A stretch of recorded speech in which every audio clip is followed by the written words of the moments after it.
پاکستان میں pharmaceutical company کے ساتھ اور جو ہیلتھ کیئر میں جو یعنی دوائیوں کا معاملہ ہے، ان کا پرابلم بہت ملٹی فیسیٹڈ ہے. یہ ایک بندے کو نہیں بلیم کیا جا سکتا. اگر آپ کہیں کہ ایک بندے کو بلیم کریں تو اس بندے کا نام ہے حکومت پاکستان. آپ یہ دیکھیے کہ ایک دوائی ہے سپروفلاکسسن. پاکستان میں سپروفلاکسسن کے 300 سے زیادہ برانڈ ہیں. جو ایک دوائی آپ کو 70 روپے کی ملے گی اور وہی دوائی آپ کو 3 روپے کی ملے گی، اور وہ 3 روپے کی دوائی بھی اسی طریقے سے اسی سسٹم کے تھرو اپروو ہو کے ان کو سرٹیفکیٹ ملے ہوئے ہیں.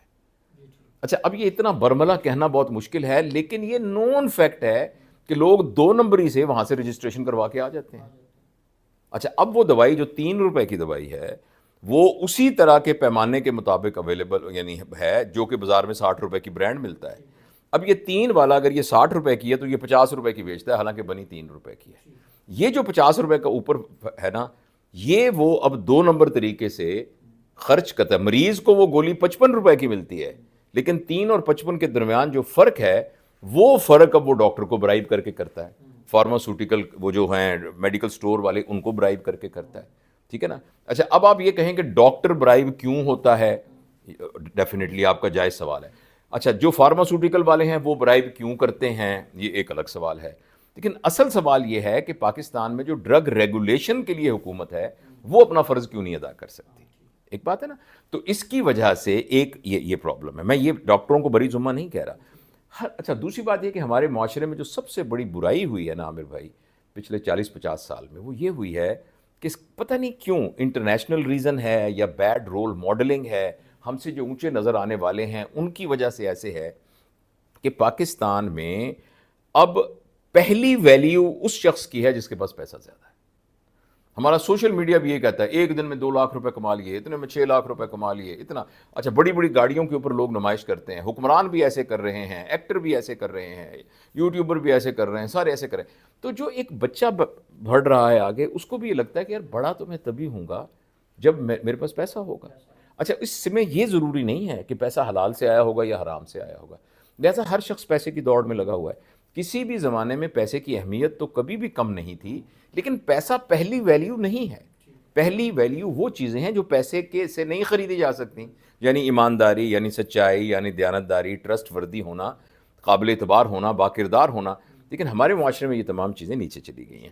اس کے بارے میں پورے 10 پروگرام ہم کر سکتے ہیں کہ ایسا کیوں ہوا، لیکن اوپر سے نیچے تک آپ کو یہی نظر آ رہا ہے، جس کی وجہ سے ہر شخص علیحدہ وہ ڈاکٹر بھی بڑا بننا چاہتا ہے، اور جو فارماسوٹیکل والا بھی زیادہ پروفٹ کمانا چاہتا ہے، اور باقی لوگ بھی سارے پروفٹ کمائیں. لیکن اس سارے کا جو پورا ملبہ گرتا ہے وہ بیچارے چاچا خیرہ اور بی بی کلثوم کے اوپر اور 7 بھائی پہ گزرتا ہے جو اپنی بکریاں بیچ کر اپنا علاج کرانے آئے ہوتے ہیں. اور دوسری بات یہ ہے کہ جو گورنمنٹ سیکٹر ہے اس میں گورنمنٹ باوجود پوری کوشش کرنے کے بہت امپروومنٹ چاہیے گورننس کے اندر. اب دیکھیں نا، ایک نرس ہے، وہ پرائیویٹ ہسپتال میں اس کی تنخواہ ہے 30,000 روپیہ، سرکاری ہسپتال میں اس کی تنخواہ ہے 70,000 روپیہ.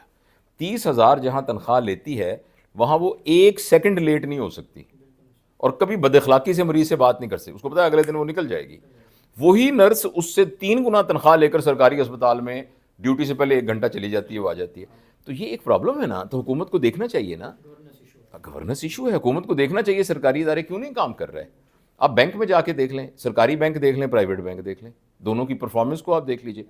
آپ ابھی کبھی کسی پرائیویٹ بینک میں جائیں، آپ اب جس اس طرح سلیے میں جائیں گے، آپ پڑھے لکھے آدمی سمجھدار لگے، ایک لڑکا اسمارٹ سا لڑکی بھاگے بھاگے آپ کے پاس آئیں گے، السلام علیکم سر، سر حکم کریں. تو آپ کہیں گے یہ میرا چیک ہے، میں نے 20,000. سر آپ بیٹھیں، تشریف رکھیں، یہ چیک مجھے دیں نا. اور وہ کہ سر کافی لیں گے، چائے لیں گے، بتائیں پلیز. اتنی دیر میں وہ 20,000 لا کے آپ کو دے دیں گے. ٹھیک ہے نا، کیونکہ ان کو پتہ ہے کہ آپ ان کے اچھے کسٹمر ہیں، کسٹمر سروس. یہ آپ کبھی سرکاری بینک میں جا کے دیکھیں کیا ہو رہا ہے. اسی طریقے سے آپ سرکاری ایئر لائن دیکھ لیں، پرائیویٹ ایئر لائن دیکھ لیں، سرکاری اسکول دیکھ لیں، پرائیویٹ. تو جو اونر ہے اس اسکول کا، اسے نہیں چل رہا نا. تو اب تو اس لیے ہم ذمہ دار تو سارے ہیں، بری ذمہ تو کس کو نہیں کہتے، لیکن اوپر سے ٹرکل ہو کے چیزیں آتی ہیں ساری. اچھا ڈاکٹر صاحب، آپ